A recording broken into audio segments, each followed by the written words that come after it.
Buenos días, estimados amigos, y bienvenidos nuevamente a este espacio de estudio de las Sagradas Escrituras.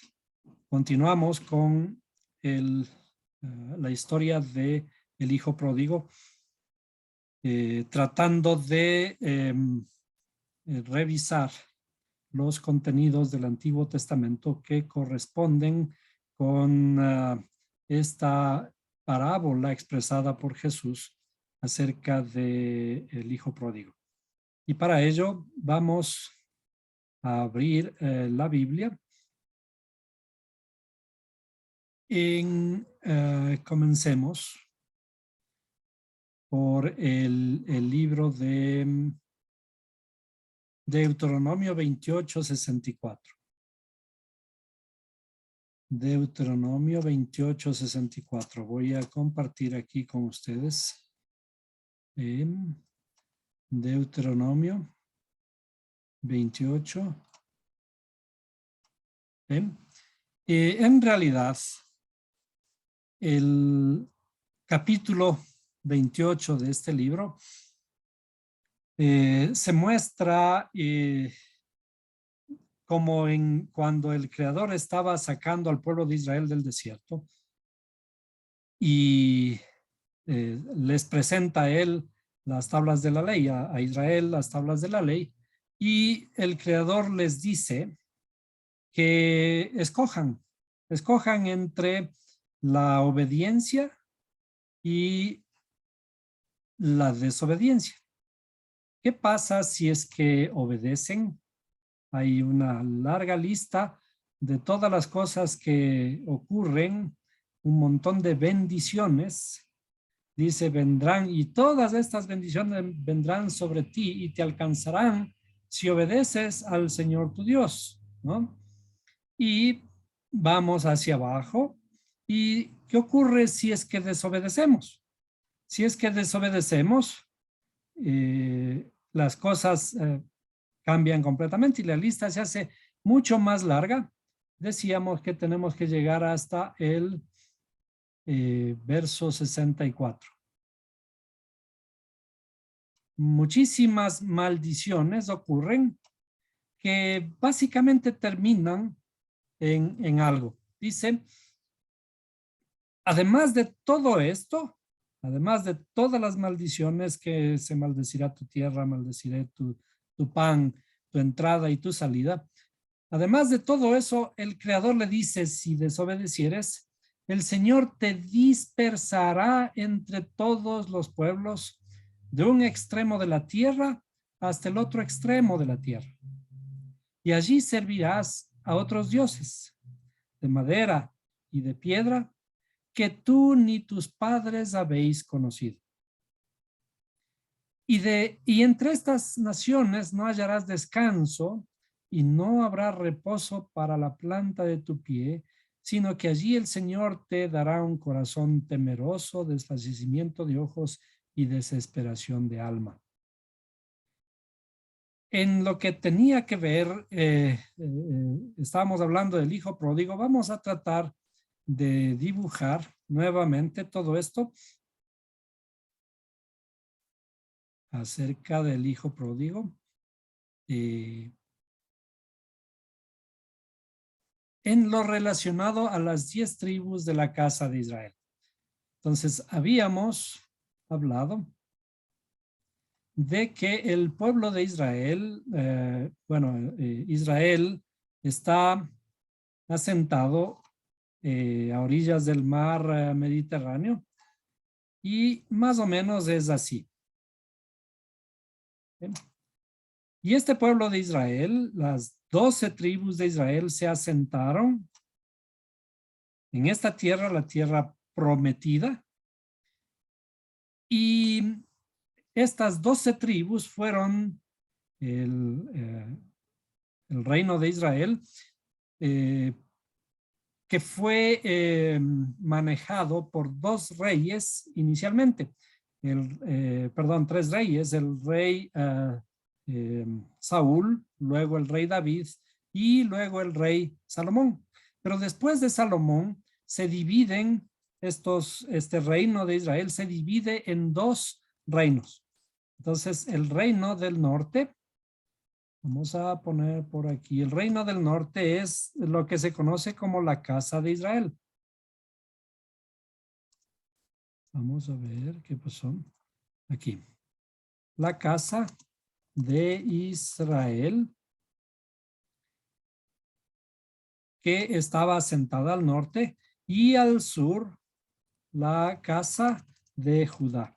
Esto está hablado en varias porciones, varios libros, desde los profetas y también en el Nuevo Testamento. La casa de Israel, dijimos que eran 10 tribus, y la casa de Judá, 2 tribus. Bien, a esta casa de Judá se le conoce como los judíos. ¿Bien? A la casa de Judá se le conoce como los judíos, puesto que estas 2 tribus eran la casa de Judá y la casa de la tribu de Judá y la tribu de Benjamín. Pero se les comenzó a conocer como judíos después del exilio a Babilonia. En el exilio a Babilonia ya se les comienza a llamar judíos, pero estas 10 tribus de Israel fueron enviadas al exilio desde el año 722 antes de nuestra era. En el año 722 antes de nuestra era ocurre el exilio a Siria, y de esto queda apenas un remanente, porque todas las tribus, en realidad, de las 10 tribus fueron enviadas al exilio, y se sabe por las escrituras que se fueron hacia los 4 vientos, hacia los 4 extremos de la tierra. Y desde allí todavía no vuelven, excepto un remanente que volvió con los judíos, con las 2 tribus, los judíos. Y ese remanente también habla en la Biblia de que hay un remanente de la tribu de Israel o de la casa de Israel, ¿sí? Pero en realidad las 10 tribus de la casa de Israel continúan desaparecidas, continúan en el exilio. A esto se le conoce como el hijo pródigo. Entonces vamos a ponerle por aquí. Este es el famoso hijo pródigo. Cuando Jesús se refería al hijo pródigo, estaba hablando de las 10 tribus de la casa de Israel. Recordemos que en el pasaje de la mujer cananita, Jesús se refiere a su venida, cuando dice, porque yo no he venido, sino por las ovejas perdidas de la casa de Israel. Es decir, ¿por quién vino Jesús? ¿Por quién vino Yeshua? Vino por el hijo pródigo. Él dice, porque no he venido sino por las ovejas perdidas de la casa de Israel. A esas tribus perdidas podemos asociarla con el hijo pródigo. También se asocian a la famosa oveja perdida, que dice el creador, dejando a todas las 99 en su rebaño, se fue por la oveja que estaba perdida. También cuando nosotros vemos a lo largo de toda la escritura, el creador, o Jesús, mejor dicho, en el Nuevo Testamento, Jesús dice, por camino de gentiles no vayáis. ¿Qué significa que no vayan por camino de gentiles? Tenemos que entender un poco los términos de gentiles, y para ello vamos a tener que regresar un poco hacia el libro de Génesis, al mismo Génesis 17:4. Vamos al libro de Génesis 17:4 para entender quiénes son los gentiles. Veamos. Cuando está hablando acerca de Abraham y las promesas, el pacto de la circuncisión, y vemos que Abraham se circuncidó a los 99 años, dice, leamos todo, ¿no? Cuando Abraham tenía 99 años, el Señor se le apareció y le dijo, yo soy el Dios Todopoderoso. Anda delante de mí y sé perfecto. Y yo estableceré mi pacto contigo y te multiplicaré en gran manera. Entonces Abraham se postró sobre su rostro y Dios habló con él diciendo, en cuanto a mí, he aquí, mi pacto es contigo y serás padre de multitud de naciones. Esta frase, serás padre de multitud de naciones, vamos a compararla con otras versiones de la Biblia. Es muy posible que entre las versiones de la Biblia que ustedes tengan, alguna de ellas diga algo diferente. Aquí dice, por ejemplo, multitud de naciones, aquí dice muchedumbre de gentes, y vamos a buscar versiones como la Nueva Reina Valera del año 2000, que dice muchedumbre de gentiles. ¿Sí? También otras versiones, naciones, por aquí. Vamos a buscar en otras versiones, hay varias versiones que hablan de gentiles. Y de hecho, la razón por la que le tradujeron allí gentiles, bueno, aquí no hay, en esta no hay otra versión, pero aquí en esta versión Oso, por ejemplo, la versión Oso es muy conocida. Dice, aquí mi pacto contigo serás por padre de muchedumbre de gentiles. Si nosotros buscamos la palabra hebrea para gentes, muchedumbre de naciones, para muchas naciones, vamos a encontrar una palabra que es muy utilizada a lo largo de toda la Biblia. Habla de goy. Goy es el término que los judíos utilizan para los gentiles. Goy sería el término de gentil y goim, la palabra para el plural sería gentiles. Entonces, esta palabra, gentiles, se traduce a lo largo de la escritura como nación extranjera, gentil, ¿sí? Y fíjense que esto no es muy amable, que digamos, en cuanto al diccionario, porque dice manada de animales o enjambre de langostas. Bueno, dice gente, gentil, habitar, nación, campo, pueblo. En lo que queremos llegar dice en Génesis, en cuanto a mí, aquí mi pacto es contigo y serás padre de multitud de naciones. A estas naciones se le conoce como los gentiles. Desde el punto de vista bíblico, hay en realidad 72 naciones. La Biblia habla de 72 naciones que conforman la estructura de todo el mundo.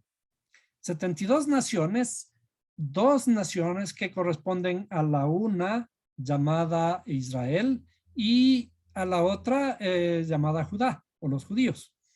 Y por lo tanto, los gentiles están conformados por 70 naciones. ¿Qué tiene que ver esto con todo lo que hemos estado estudiando acerca del templo? Revisemos también una parte. Si buscamos en el internet cómo estaba conformado el templo.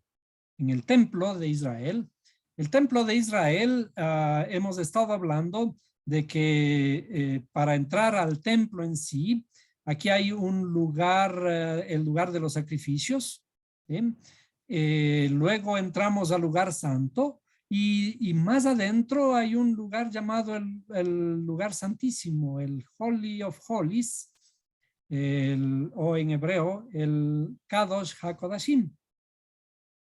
Pero si observamos la descripción de todo lo que conforma en realidad el templo, había un lugar para las mujeres. Las mujeres no podían entrar en sí al templo, había un espacio reservado solo hasta donde ellas podían llegar. Pero además de esto, hay un lugar para los gentiles. La corte de los gentiles, que es esta parte de por aquí, como está describiendo este diagrama, ¿no? Los gentiles tienen su parte en el templo. Y por lo tanto, ¿qué es lo que ocurre? Los gentiles no pueden entrar al lugar santo ni al lugar santísimo, así como las mujeres están vetados de entrar a la presencia de Dios. Como hemos hablado, en realidad, el Creador no habita en templos hechos por manos de hombres. Por lo tanto, este templo es solamente un modelo de lo que debe ocurrir en nuestra interioridad. Este modelo es lo que efectivamente nosotros tenemos que construir. Si recordamos lo que leíamos en Éxodo 25:4 o 25, me parece 8, dice que construyame un templo. ¿Para qué? ¿Para habitar allí? No, construyame un templo para morar en medio de vosotros. Y dice, y así harán de acuerdo al modelo que yo te voy a mostrar. El modelo es el modelo es la forma física que aparentemente tenemos que construir, pero ese modelo tiene que ser aplicado en nuestra interioridad. Es decir, en nuestra interioridad hay un lugar para las naciones, hay un lugar para los gentiles, hay un lugar para las mujeres que debe estar por aquí.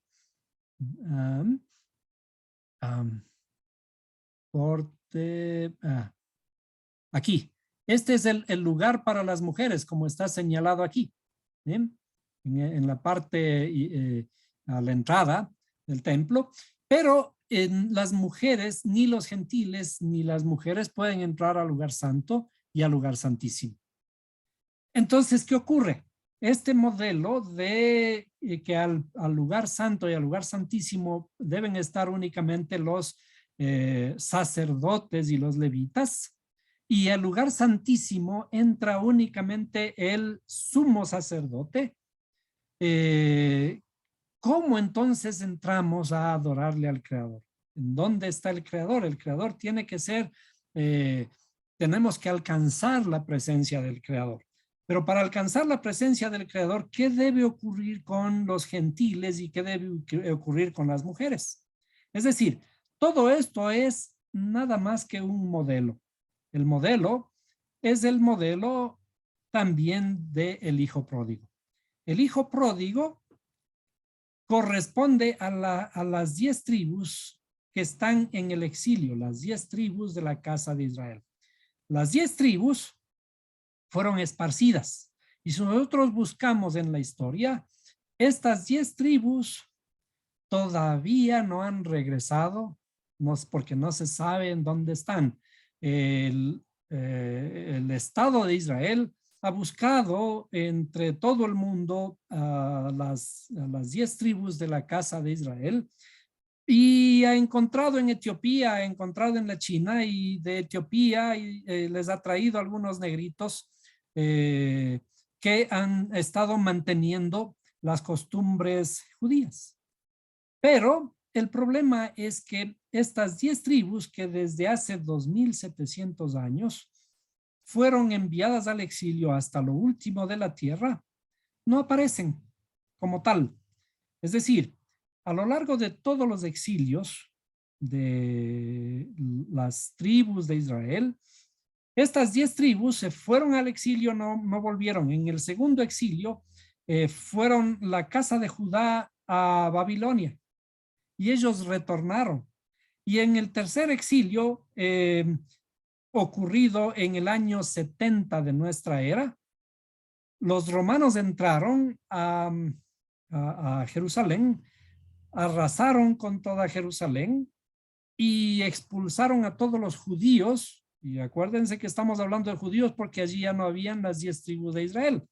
Les expulsaron a los judíos y estos judíos se fueron al exilio a varios lugares, a varias naciones, pero allí se mantuvieron como judíos. Es decir, mantuvieron las costumbres, mantuvieron la Torá. Pero de estas 10 tribus están perdidas. Este término de estar perdidas significa fueron gentilizadas. ¿Qué es estar gentilizadas? Estar en idolatría. Es decir, estas 10 tribus, al estar perdidas, están asimiladas entre los pueblos gentiles. Esto de estar en idolatría es comer de los cerdos. ¿Por qué comer de los cerdos? Porque el cerdo en la terminología hebrea es precisamente la idolatría. La idolatría es la distorsión de la espiritualidad. Y esto está representado porque no me hagan ídolos a otros dioses, a otros ídolos de madera, de yeso. No adorarás, dice la escritura. Pero esto es apenas un reflejo de lo que está en nuestra interioridad.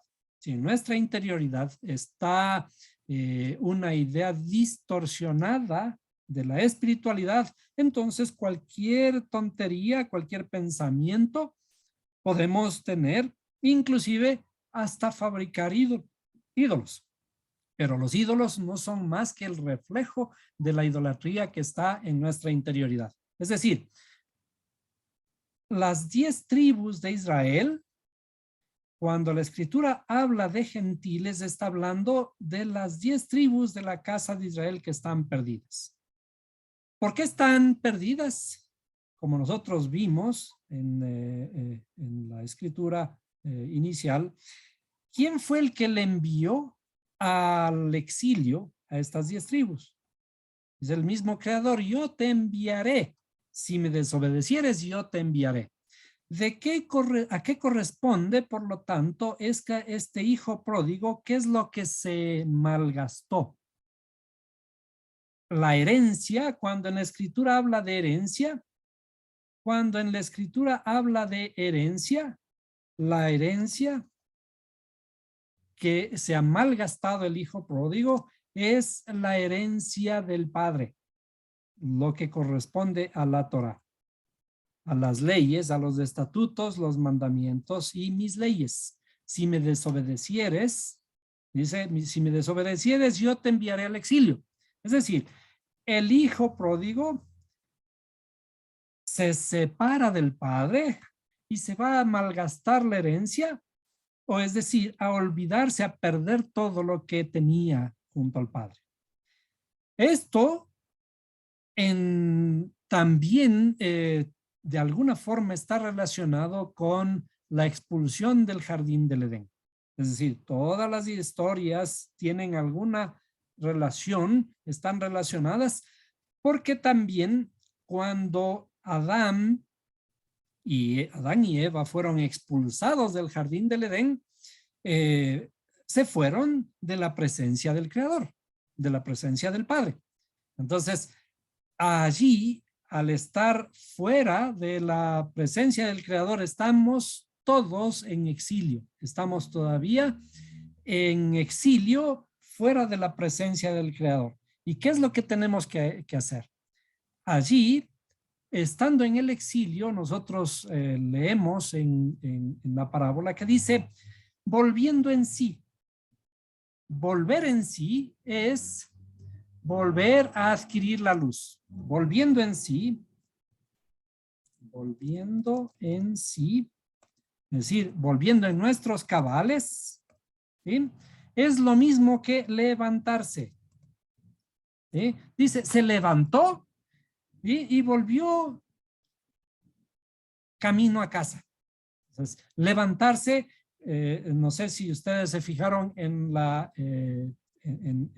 cuando leíamos en Esdras, levantarse justamente de Esdras tenía que levantarse.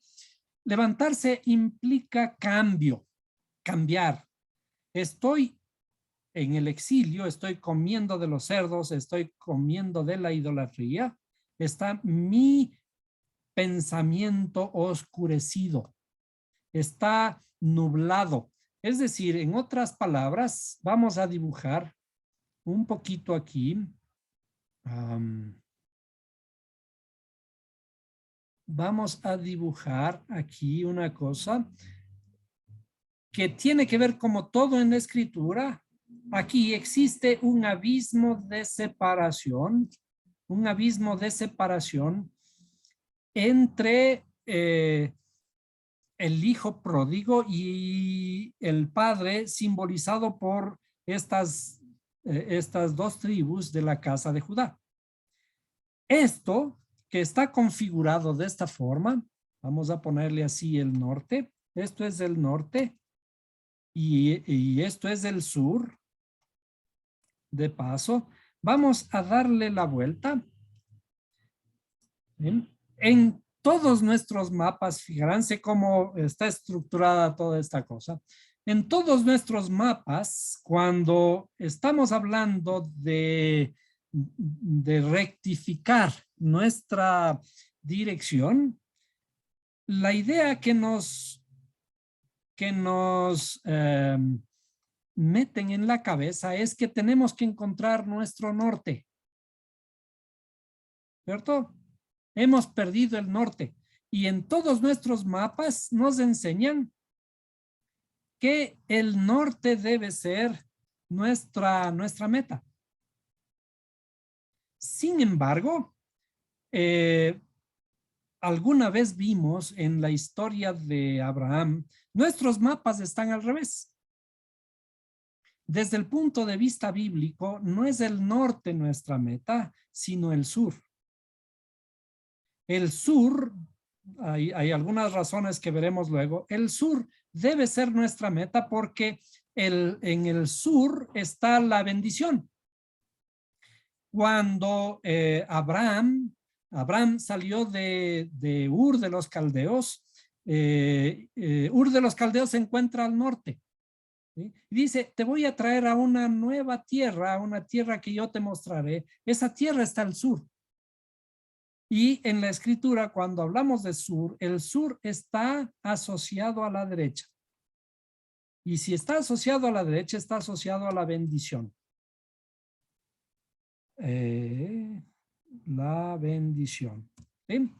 ¿Por qué además sabemos que la derecha está la bendición?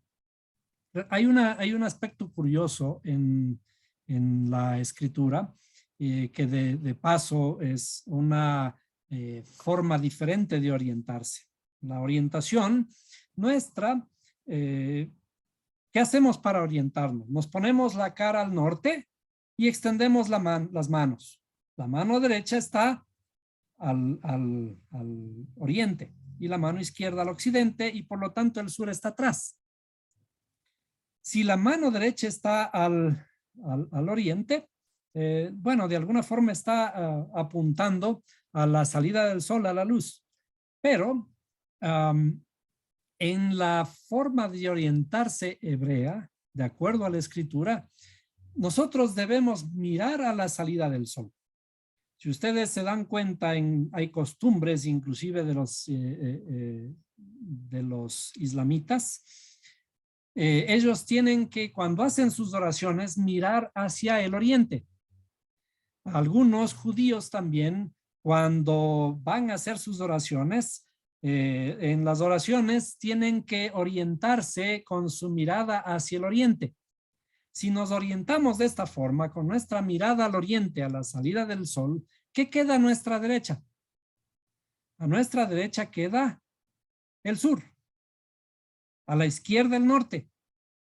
Y atrás el occidente. Entonces, en la terminología hebrea, el sur está a la derecha, está la bendición. Cuando nosotros vemos en la escritura, cuando hablas únicamente de derecha, venid benditos a mi diestra, Y lo que aparece también en la crucifixión de Jesús. La crucifixión de Jesús, ¿quién estaba a la derecha? ¿Qué ladrón estaba a la derecha? El ladrón, llamamos el ladrón bueno. ¿Ah? Y varias otras, varios otros símbolos de la derecha en la escritura. Siempre que aparece derecha tenemos que asociarla a la bendición. Entonces, desde el punto de vista bíblico, debería ser al revés. Esta orientación, la orientación debería ser al revés. El sur debería ser nuestra, vamos a ponerle de otro color. El sur debería ser nuestra meta. ¿Sí? Nosotros vemos en la escritura que dice, del norte vienen las plagas, del norte viene la maldición. Y acá en el sur, nuestros mapas deberían estar al revés. Y si recordamos, inclusive hay una historieta de Mafalda. En Mafalda, uno de los personajes de Mafalda viene con un mapa al revés. Y entonces Mafalda le pregunta, ¿y por qué está al revés? Dice, ¿y cuál es el problema? A nosotros nos han metido el hecho de que el norte y el norte. ¿Y por qué no puede estar así? ¿Por qué no puede estar el sur arriba? Esto de arriba y abajo es solamente una terminología que nos han insertado en la cabeza. Y en definitiva es así. Cuando aún en nuestros mapas nos han puesto el norte arriba, esto en realidad está algo en contra de las escrituras. El sur debe ser nuestra referencia. Y cuando revisamos aquí en el mapa, la casa de Judá se encuentra al sur. La casa de Judá está al sur, aparentemente abajo, pero en realidad debería ser al revés. El sur debería estar arriba y la casa de Israel abajo. Esto en la terminología que hemos estado hablando tiene que ver, está estrechamente enlazado también con la estructura de nuestra alma.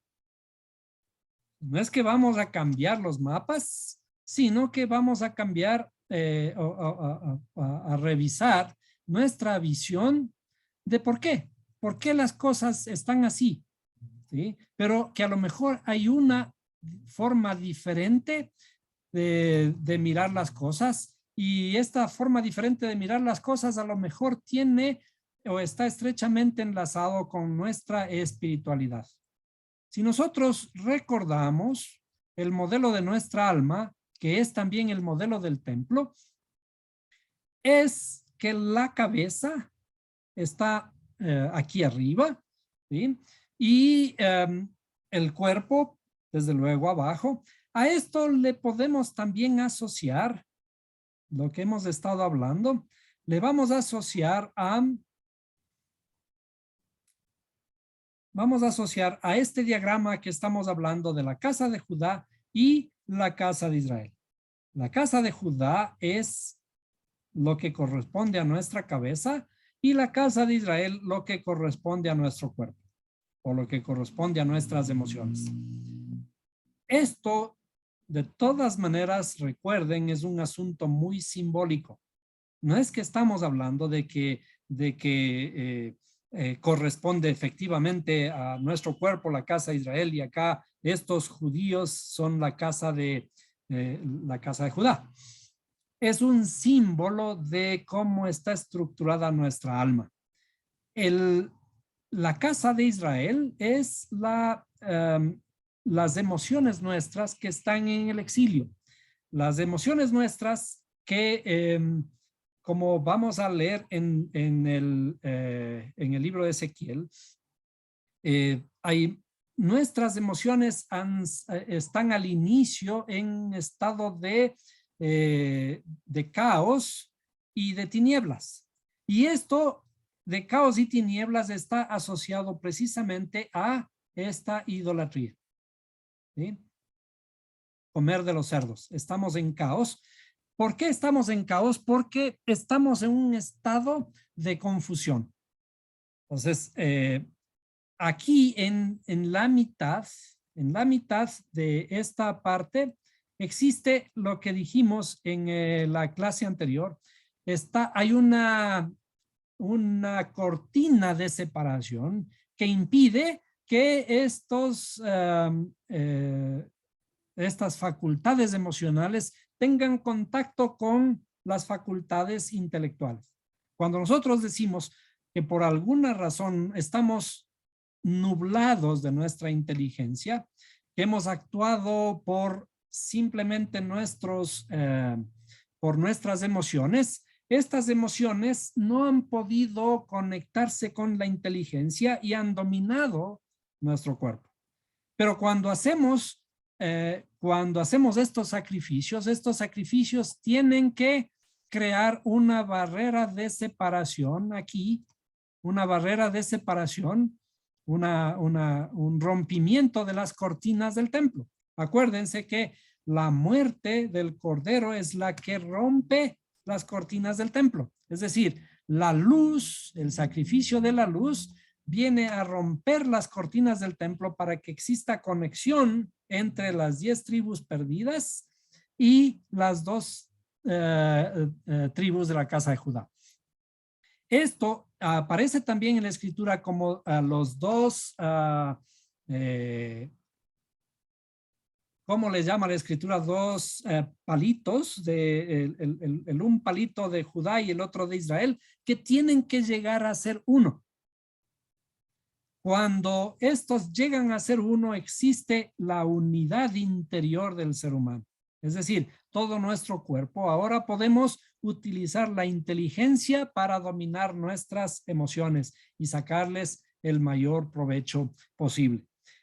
¿Por qué hablamos de todo esto? De que las 10 tribus de la casa de Israel corresponden a nuestras emociones y están en el exilio, es lo que vamos a ver a continuación en la escritura de Ezequiel. Vamos, por lo tanto, al libro de Ezequiel. Vamos al libro de Ezequiel.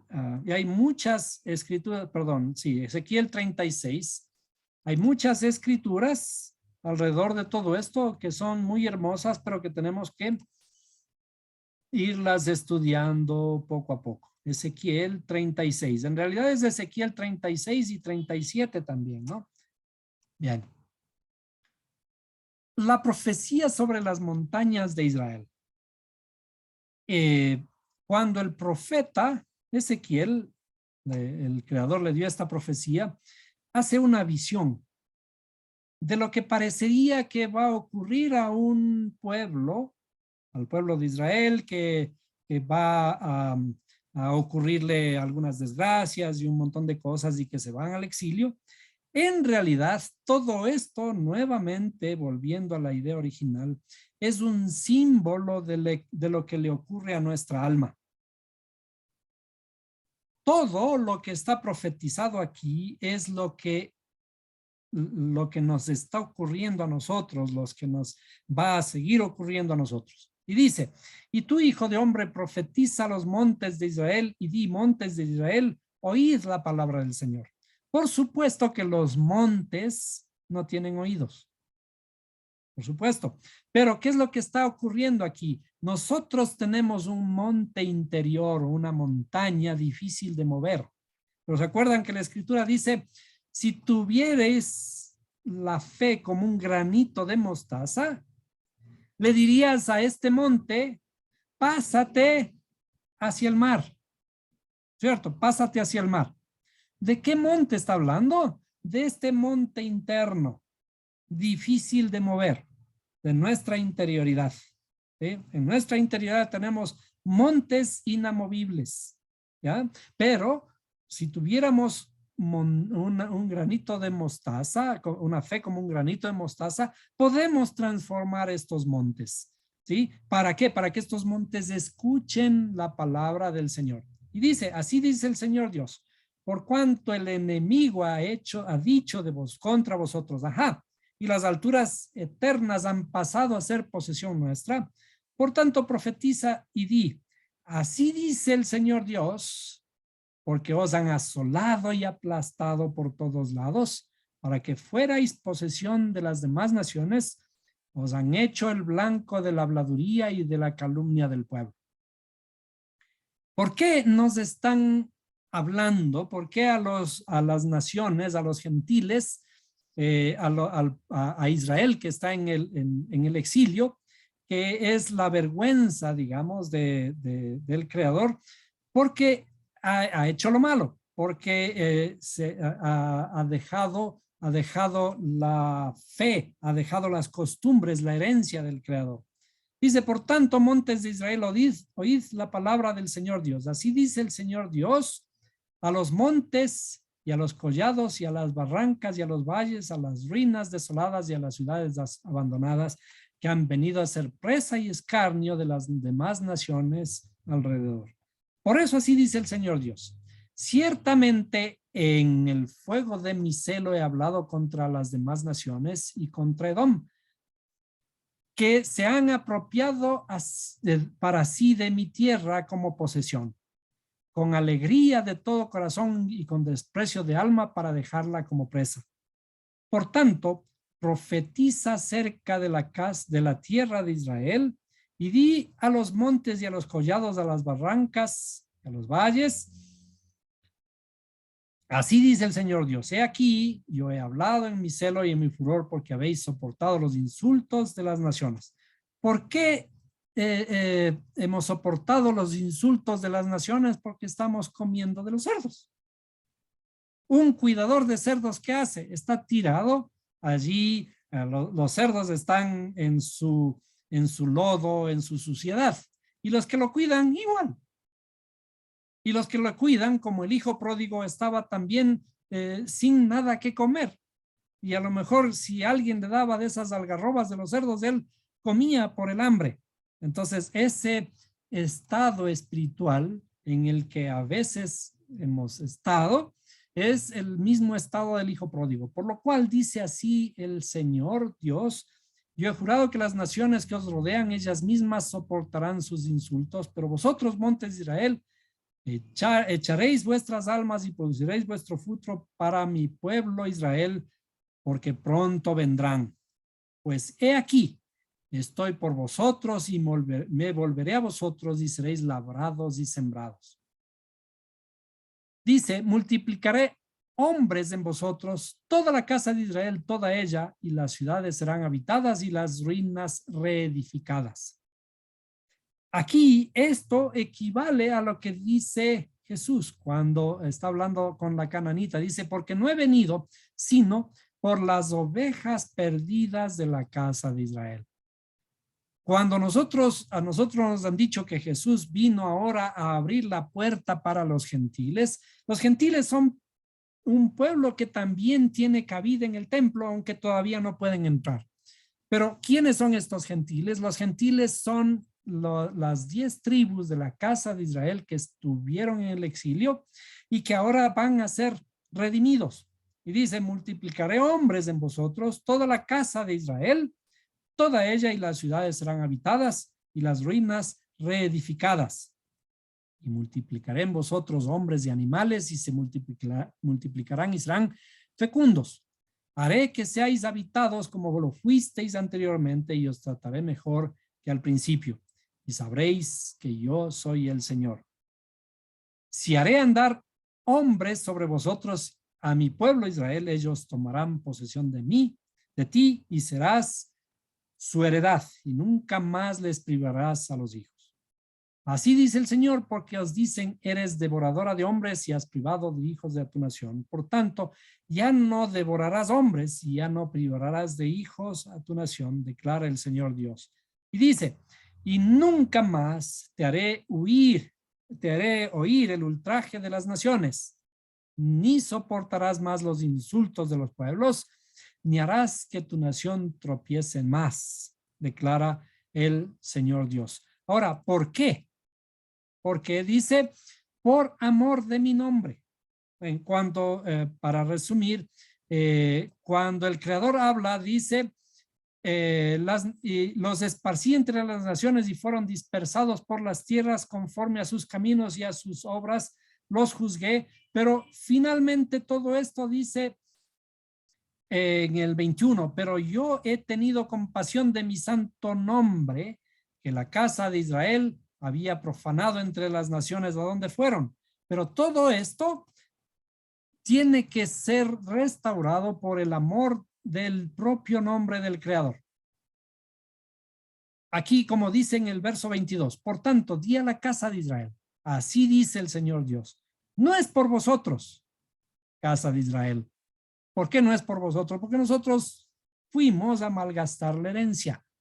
Estamos comiendo de los cerdos. No es por nuestras obras, porque nuestras obras son malas, ¿no? Es por mi nombre, por la gracia. Esto se le llama la gracia del Creador. Dice, no es por vosotros, casa de Israel, que voy a actuar, sino por mi santo nombre. Es decir, este mismo esquema de la gracia del Creador ya estaba configurado desde el Antiguo Testamento, ¿sí? Dice, por mi santo nombre que habéis profanado entre las naciones de donde fuisteis, vindicaré la santidad de mi gran nombre profanado entre las naciones, el cual vosotros habéis profanado en medio de ellas. Entonces las naciones sabrán que yo soy el Señor, declara el Señor Dios, cuando demuestre mi santidad entre vosotros a la vista de ellas, porque os tomaré de las naciones, os recogeré de todas las tierras y os llevaré a vuestra propia tierra. Esto quiero enfatizar. Vamos a subrayarlo, a señalarlo. Dice, ¿a quién tomará el Creador nuevamente? Dice, porque os tomaré de las naciones, os recogeré de todas las tierras y os llevaré a vuestra propia tierra. Aquí está hablando de la casa de Israel. La casa de Israel que está en el exilio debe ser tomada, debe ser recogida todavía. Hay un recogimiento que el Creador está, esa promesa sigue pendiente y no se ha cumplido todavía. Inclusive, fíjense lo que vamos a hablar en este momento. Lo que se refiere este verso 36-24 es lo que la iglesia ha denominado el famoso arrebatamiento.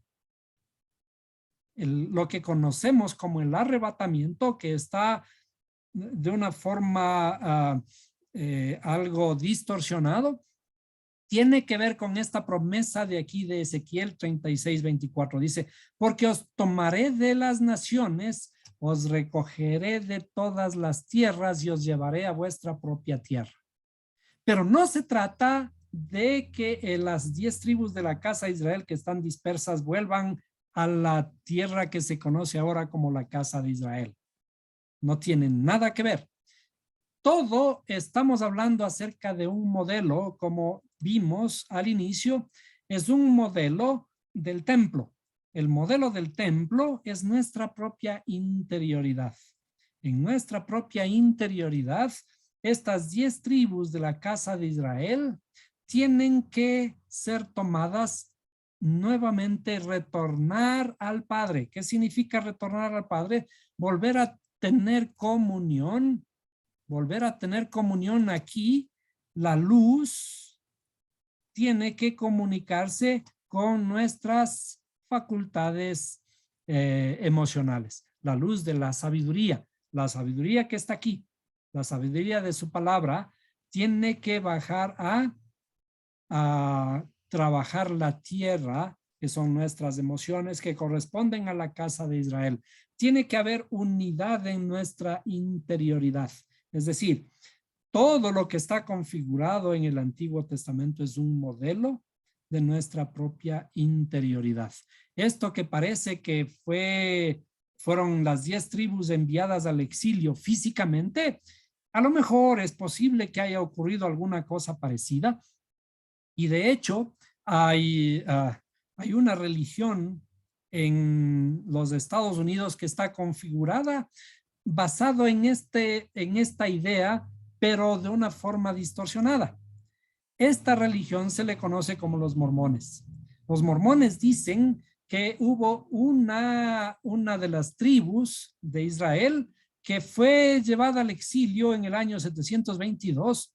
Una de esas llegó hasta América y allí un ángel les dio unas tablas, escribieron unas tablas de oro y un montón de cosas que hace aproximadamente unos 80, 100 años atrás, se fueron reveladas a un señor José Smith, y a partir de allí ellos tienen una revelación de parte del Creador. Se dice además que Jesús cuando murió, dice, yo tengo unas ovejas que no son de este redil. Cuando él murió, vino a América y allí estuvo conversando y predicándoles a estos señores mormones.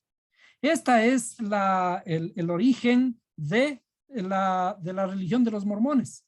Pero todo esto está basado en algo de verdad que tiene que ver con las 10 tribus de la casa de Israel que fueron dispersadas. Pero todo esto en realidad es espiritual. Es decir, lo que parece historia, lo que parece que las 10 tribus se fueron hasta lo último de la tierra, que en realidad también ocurrió, y estas 10 tribus fueron gentilizadas. A la final, ¿de quién son hijos estas 10 tribus de Israel? Acuérdense que hablamos de Abraham. Abraham dice, yo te haré padre de multitud de gentiles. Pero estos gentiles tienen también una parte aquí en el templo. Vamos a dibujar un poquito, un rabito en el templo.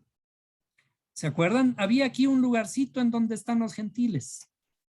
¿Sí? Los gentiles y las mujeres que también estaban por ahí, las mujeres tampoco pueden entrar al templo, pero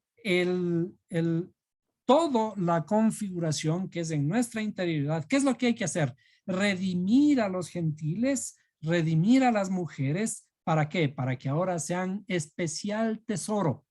Por eso el Creador, cuando habla de Jacob, veamos en qué escritura habla, dice en Deuteronomio 32:9. Veamos en Deuteronomio 32:9. Vamos a leer en Deuteronomio 32:9.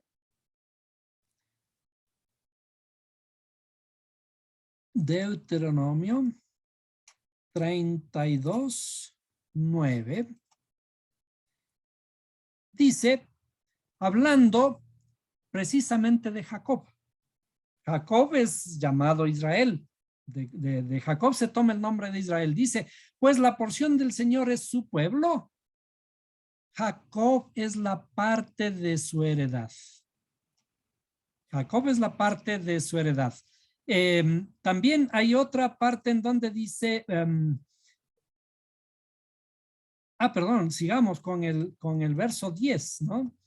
Sigamos con el verso 10. Dice, lo encontró en tierra desierta, en la horrenda soledad de un desierto, lo rodeó, cuidó de él, lo guardó. ¿Cómo? Como a la niña de sus ojos. ¿A quién? A Jacob. Jacob, que es las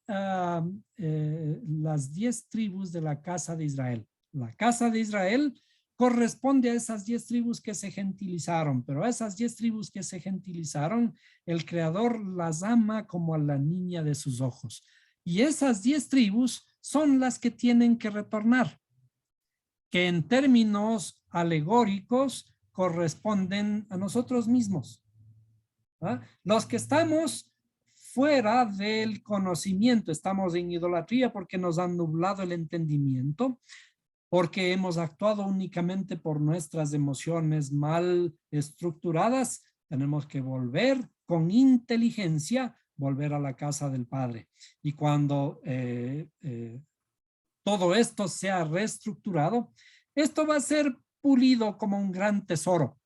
El gran tesoro que hay dentro de nosotros, esos gentiles que todavía no han podido entrar al lugar santo y al lugar santísimo, van a poder entrar porque ahora están ya en el camino recto.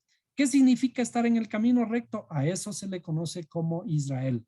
Es decir, para poder entrar en el camino de ascenso hacia el Creador y poder entrar al lugar santísimo, tenemos que ser Israel, espiritualmente hablando. Por eso la escritura termina y dice, a vosotros os haré un reino de reyes y sacerdotes.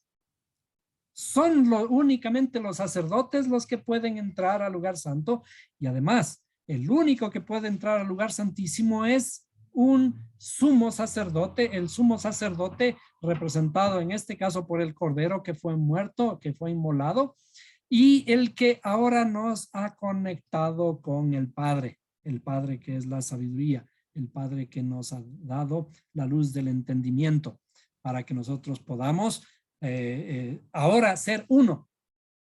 La unidad en nuestra interioridad es lo que el Creador espera de cada uno de nosotros. Si nosotros somos uno, dice, haz que estos sean uno como yo soy uno con el Padre. El fin de todo es llegar a la unidad, al matrimonio interno nuestro para poder alcanzar también la unidad con el Padre. Hasta aquí entonces nuestra clase de hoy.